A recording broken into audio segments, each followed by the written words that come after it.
नमस्कार दोस्तों, आपका हार्दिक स्वागत है क्राइम गाथा चैनल पर, जहां हम हर बार आपके लिए लाते हैं एक नई रहस्यमयी और दिलचस्प अपराध कथा। अगर आप इस रोमांचक और रोंगटे खड़े कर देने वाले सफर का हिस्सा बनना चाहते हैं, तो हमारे चैनल को सब्सक्राइब करना न भूलें और घंटी के बटन को जरूर दबाएं, ताकि हमारी हर कहानी सबसे पहले आप तक पहुंचे। आज की कहानी है एक ऐसे दोहरे हत्याकांड की, जिसने न सिर्फ पुलिस को हैरान किया, बल्कि समाज के छिपे हुए चेहरों को भी उजागर कर दिया। तो चलिए शुरू करते हैं इस रहस्यमयी कहानी को। 6 अगस्त 2016 की सुबह दिल्ली के विकास नगर इलाके में हलचल मच गई थी। गली नंबर 7 ए ब्लॉक मकान नंबर 1 के बाहर भीड़ जमा थी। लोग फुसफुसा रहे थे। कुछ के चेहरों पर डर था, तो कुछ के चेहरों पर जिज्ञासा। मकान के बाहर खड़े लोग एक दूसरे से सवाल कर रहे थे। क्या हुआ? कौन मरा? कैसे मरा? लेकिन कोई ठोस जवाब नहीं दे पा रहा था। तभी पुलिस की गाड़ी सायरन बजाती हुई गली में दाखिल हुई। सब इंस्पेक्टर ब्रह्म प्रकाश और कांस्टेबल प्रविंद्र तेजी से गाड़ी से उतरे। ब्रह्म प्रकाश का चेहरा गंभीर था। उन्होंने भीड़ को हटाते हुए मकान की ओर कदम बढ़ाए। मकान 2 मंजिला था, पुराना लेकिन मजबूत। बाहर की दीवारों पर हल्की सी दरारें थीं और सीढ़ियों पर धूल जमी थी। ब्रह्म प्रकाश ने कांस्टेबल प्रविंद्र को इशारा किया और दोनों सीढ़ियां चढ़कर प्रथम तल पर पहुंचे। वहां का मंजर और भी विचलित करने वाला था। एक छोटा सा कमरा, जिसके बाहर लोग जमा थे। कमरे के दरवाजे पर खड़े कुछ पड़ोसी अंदर ताक झांक कर रहे थे, जबकि एक 23-24 साल की युवती जोर जोर से रो रही थी। उसका चेहरा आंसुओं से भीगा था और वह बार बार अपने सिर को हाथों से थामे हुए दीवार के सहारे खड़ी थी। ब्रह्म प्रकाश ने भीड़ से पूछा, यह कौन है? क्या हुआ? एक अधेड़ उम्र की महिला ने कांपती आवाज में जवाब दिया, साहब, ये ज्योत्सना है। उसकी माँ उसकी माँ सुनीता की लाश अंदर पड़ी है। ब्रह्म प्रकाश का दिल धक से रह गया। उन्होंने प्रविंद्र को इशारा किया और कमरे में दाखिल हुए। कमरे में कदम रखते ही ब्रह्म प्रकाश की नजर बेड पर पड़ी। वहां एक अधेड़ उम्र की महिला की लाश पड़ी थी। उसका चेहरा पीला पड़ चुका था और सिर पर गहरी चोटों के निशान साफ दिख रहे थे। खून से लथपथ बेडशीट पर खून सूखकर थक्के बन चुका था। महिला का गला आधा कटा हुआ था और पास में पड़ा एक तकिया भी खून से सना था। कमरे में मक्खियां भिन भिना रही थीं और हवा में एक अजीब सी सड़ांध फैली थी। ब्रह्म प्रकाश ने अनुभव से समझ लिया कि यह सुनीता की लाश थी और ज्योत्सना उसकी बेटी थी। लेकिन यह कोई साधारण हत्या नहीं थी। चोटों की गहराई और गले पर बने कट के निशान बता रहे थे कि हत्यारा बेहद क्रूर था। ब्रह्म प्रकाश ने कमरे का मुआयना शुरू किया। कमरे में एक पुरानी अलमारी थी, जिसके दरवाजे हल्के से खुले थे। एक छोटा सा टीवी कोने में रखा था और पास में कुछ बिखरे हुए कपड़े पड़े थे। कोई लूटपाट के निशान नहीं थे, न ही दरवाजे या खिड़कियों पर जबरन घुसपैठ का कोई सबूत। यह साफ था कि हत्यारा बिना किसी शोर शराबे के अंदर आया और अपना काम करके चला गया। तभी बाहर से एक पड़ोसी की आवाज आई, साहब, छत पर भी एक लाश है। ब्रह्म प्रकाश और प्रविंद्र तुरंत छत की ओर दौड़े। सीढ़ियां संकरी थीं और छत पर पहुंचते ही उन्हें एक और भयावह दृश्य दिखा। एक पुरुष की लाश वहां पड़ी थी। उसका सिर भी चोटों से लहूलुहान था और गला कटा हुआ था। खून की धार छत की फर्श पर फैली थी और पास में एक टूटी हुई बोतल पड़ी थी। ब्रह्म प्रकाश ने तुरंत एसएचओ सुभाष मलिक को फोन किया और घटना की गंभीरता से अवगत कराया। कुछ ही देर में इंस्पेक्टर सुभाष मलिक अपनी टीम के साथ मौके पर पहुंच गए। मलिक एक अनुभवी अधिकारी थे, जिन्हें ऐसे जटिल मामलों को सुलझाने का लंबा अनुभव था। उन्होंने सबसे पहले भीड़ को हटाने का आदेश दिया और घटनास्थल को सील कर दिया। फिर उन्होंने ब्रह्म प्रकाश से पूरी जानकारी ली। मलिक ने पहले कमरे का मुआयना किया। सुनीता की लाश को देखकर उनका माथा ठनका। यह कोई साधारण हत्या नहीं है, उन्होंने प्रविंद्र से कहा। हत्यारे ने बहुत सोच समझकर काम किया है। कोई चीख पुकार नहीं, कोई गवाह नहीं। मलिक ने ज्योत्सना को बुलवाया। ज्योत्सना अभी भी सुबक रही थी। उसका चेहरा लाल हो चुका था और आंखें सूजी हुई थीं। मलिक ने नरमी से पूछा, बेटी, इस घर में कौन कौन रहता है?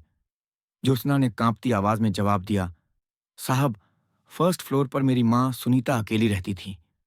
मलिक ने पूछा, और छत पर जो लाश है, वह कौन है? ज्योत्सना ने सिर झुकाकर कहा, वह राजेश हैं, माँ के दोस्त। मलिक का दिमाग तेजी से चलने लगा। दोस्त? उन्होंने मन ही मन सोचा, परिस्थितियां कुछ और ही इशारा कर रही थीं। उन्होंने ज्योत्सना से पूछा, दो कत्ल हुए और तुम्हें खबर तक नहीं, तुम कहाँ थी? ज्योत्सना ने बताया, साहब, मैं रात को यहां नहीं थी। मैं अपनी सहेली ज्योति के घर सोने चली गई थी। उसका घर पास में ही है। मलिक को यह जवाब अटपटा लगा। उन्होंने पूछा, तुम्हारा अपना घर है, फिर सहेली के घर क्यों सोने गई? ज्योत्सना ने शर्मिंदगी से सिर झुकाते हुए कहा, साहब, जब भी राजेश अंकल रात को घर आते थे, मैं यहां नहीं सोती थी। माँ मुझे कहती थी कि ज्योति के घर जाकर सो जाओ। यह सुनकर मलिक का दिमाग और तेजी से चलने लगा। यह साफ था कि सुनीता और राजेश का रिश्ता सिर्फ दोस्ती तक सीमित नहीं था। मलिक ने मन में सोचा, सुनीता अपनी बेटी को इसलिए घर से बाहर भेजती थी ताकि वह राजेश के साथ बिना किसी रुकावट के समय बिता सके। मलिक ने तुरंत दोनों शवों को पोस्टमार्टम के लिए डीडीयू अस्पताल भेजा और ज्योत्सना के बयान के आधार पर आईपीसी की धारा 302 के तहत मुकदमा दर्ज कर लिया। डीसीपी पश्चिम दिल्ली पुष्पेंद्र कुमार ने उसी दिन 2 जांच दल गठित किए। एक दल का नेतृत्व इंस्पेक्टर मलिक कर रहे थे और दूसरा दल ब्रह्म प्रकाश के अधीन था। दोनों टीमें अगले दिन यानी 7 अगस्त को फिर से घटनास्थल पर पहुंची। जांच दल ने सबसे पहले सुनीता के अतीत की छानबीन शुरू की। पता चला कि 45 वर्षीय सुनीता का मायका दिल्ली के रनहोला थाना क्षेत्र के गांव बापरोला में था। वह अपने 2 भाइयों और 2 बहनों के बीच की संतान थी। 25 साल पहले उसका विवाह हरियाणा के रोहतक जिले के गांव हुमायूंपुर निवासी रामकुमार से हुआ था। रामकुमार एक किसान था जो अपनी जमीन पर खेती करके परिवार का पालन पोषण करता था। शादी के बाद सुनीता 3 बच्चों की मां बनी, 2 बेटियां और 1 बेटा। लेकिन रामकुमार का शराब का शौक उसकी जिंदगी का सबसे बड़ा अभिशाप बन गया। शुरुआत में वह कभी कभार शराब पीता था, लेकिन धीरे धीरे यह शौक लत में बदल गया। वह दिन रात शराब के नशे में डूबा रहने लगा। सुनीता ने उसे कई बार समझाया, शराब छोड़ दो, ये तुम्हें बर्बाद कर देगी। हमारे बच्चों का भविष्य देखो, उनकी जिम्मेदारी तुम पर है। लेकिन रामकुमार पर इन बातों का कोई असर नहीं हुआ। आखिरकार शराब ने उसे अंदर से खोखला कर दिया।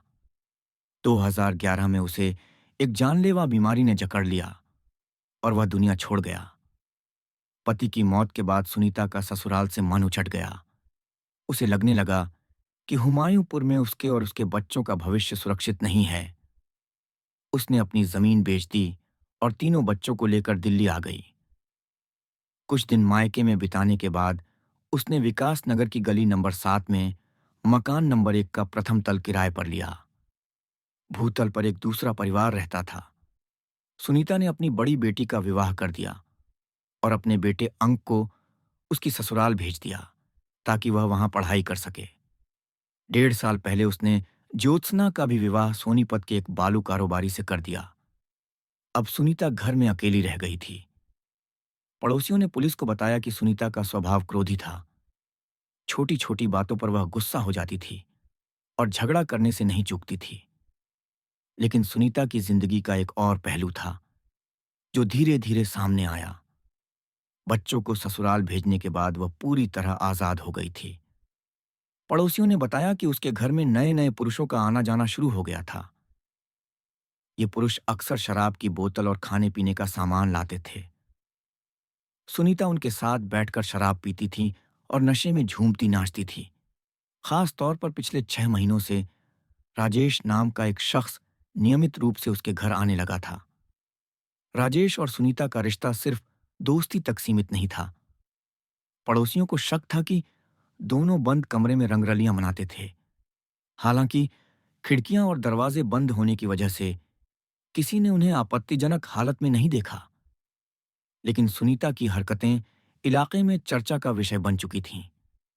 पुलिस ने ज्योत्सना से दोबारा पूछताछ की। उसने बताया कि 5 अगस्त 2016 की शाम को राजेश शराब की बोतल लेकर आए थे। सुनीता ने ज्योत्सना को किचन में खाना बनाने भेज दिया और खुद राजेश के साथ छत पर चली गई। ज्योत्सना ने बताया, माँ और राजेश अंकल छत पर शराब पी रहे थे। मैंने खाना बनाया और रात 9:30 पर माँ ने मुझे बुलाकर खाना लगाने को कहा। मैं 2 थालियां लेकर छत पर गई। वहां शराब की खाली बोतल, गिलास और सलाद की प्लेट पड़ी थी। मैंने सब उठाया और वापस किचन में आ गई। फिर मैंने 2 गिलास और पानी छत पर पहुंचाया, ज्योत्सना ने आगे बताया। इसके बाद मैंने किचन में खाना खाया और बर्तन साफ किए। तभी माँ झूठी थालियां लेकर आईं। उन्हें खाना पसंद नहीं आया था, इसलिए उन्होंने मुझे डांटा। फिर कहा, बर्तन मांज दो और ज्योति के घर जाकर सो जाओ। राजेश को शराब ज्यादा हो गई है, वह आज यहीं सोएंगे। मैंने बर्तन साफ किए और ज्योति के घर चली गई। अगली सुबह मुझे खबर मिली कि माँ और राजेश अंकल की हत्या हो गई है। मलिक ने पूछा, किसी पर शक है? ज्योत्सना ने सिर हिलाकर ना में जवाब दिया। अन्य परिजनों ने भी सुनीता या राजेश की किसी से दुश्मनी होने से इनकार किया।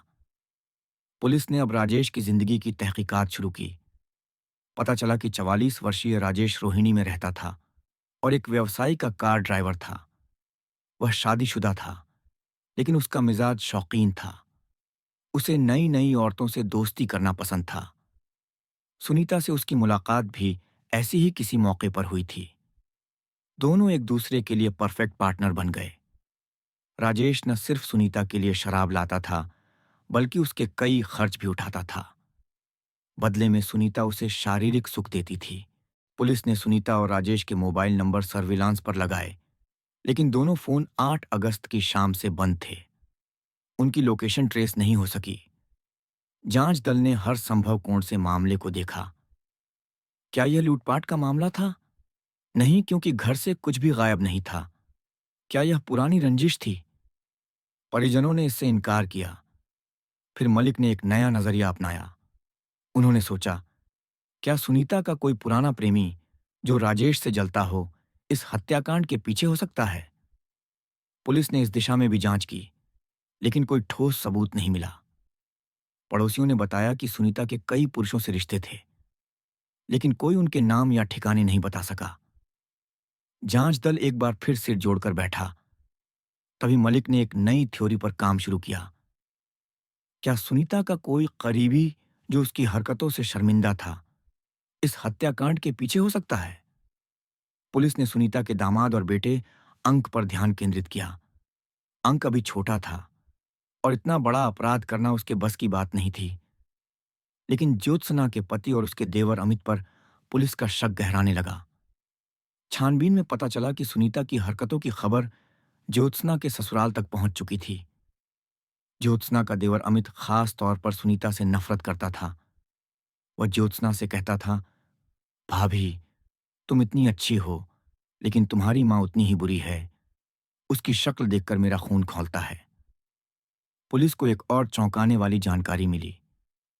5 अगस्त की शाम से अमित और उसका दोस्त सुमित दोनों लापता थे। 20 वर्षीय अमित सोनीपत के गांव बजप में रहता था और एक प्राइवेट क्लिनिक में कंपाउंडर का काम करता था। पहले वह रूस में मेडिकल की पढ़ाई कर रहा था, लेकिन किसी कारणवश पढ़ाई छोड़कर लौट आया था। सुमित 19 साल का एक मटर गश्ती करने वाला लड़का था, जिसकी अमित से गहरी दोस्ती थी। पुलिस ने अमित और सुमित की तलाश तेज कर दी। 7 जुलाई 2016 की शाम को सोनीपत के भालगढ़ इलाके से दोनों को गिरफ्तार कर लिया गया। थाना रनहोला में पूछताछ के दौरान हत्याकांड की पूरी कहानी खुल गई। अमित ने बताया कि सुनीता की हरकतों की वजह से उसका परिवार बदनाम हो रहा था। लोग ज्योत्सना के ससुराल वालों पर ताने कसते थे। अमित को यह बर्दाश्त नहीं हुआ। उसने सुनीता की हत्या करने का फैसला किया और अपने दोस्त सुमित को इसमें शामिल कर लिया। 5 अगस्त की रात अमित और सुमित सुनीता के घर पहुंचे। ज्योत्सना ने अमित को पहले ही बता दिया था कि राजेश के आने पर वह ज्योति के घर सोने चली जाती है। रात 10:15 पर जब ज्योत्सना घर से निकली, अमित और सुमित ने मौका देखकर मकान में घुस गए। दरवाजा खुला था। दोनों चुपके से छत पर पहुंचे। जहां सुनीता और राजेश एक दूसरे के साथ आपत्तिजनक हालत में थे। अमित ने हथौड़ी से राजेश के सिर पर ताबड़तोड़ वार किए। सुनीता भागने की कोशिश की, लेकिन सुमित ने उसे कमरे में दबोच लिया। अमित ने पहले राजेश का गला काटा, फिर सुनीता की हत्या कर दी। हत्याकांड के बाद दोनों ने खून सने हथियार धोए और सुनीता व राजेश के मोबाइल फोन और राजेश का पर्स ले लिया, ताकि पुलिस को गुमराह किया जा सके। पुलिस ने अमित और सुमित की निशानदेही पर हथौड़ी, चाकू और राजेश का पर्स बरामद कर लिया। पर्स में राजेश की आईडी, ड्राइविंग लाइसेंस और कुछ नकदी थी। दोनों को कोर्ट में पेश किया गया, जहां से उन्हें जेल भेज दिया गया। दोस्तों, ये कहानी थी एक ऐसी महिला की, जिसकी बेलगाम हवस ने न सिर्फ उसकी जिंदगी खत्म की, बल्कि उसके परिवार को भी बदनामी के दलदल में धकेल दिया। सुनीता की हरकतों ने न सिर्फ उसे, बल्कि राजेश को भी मौत के मुंह में पहुंचा दिया।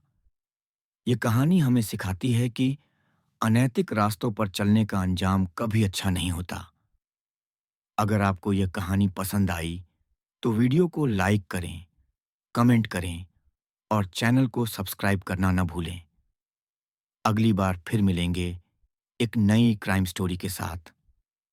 धन्यवाद।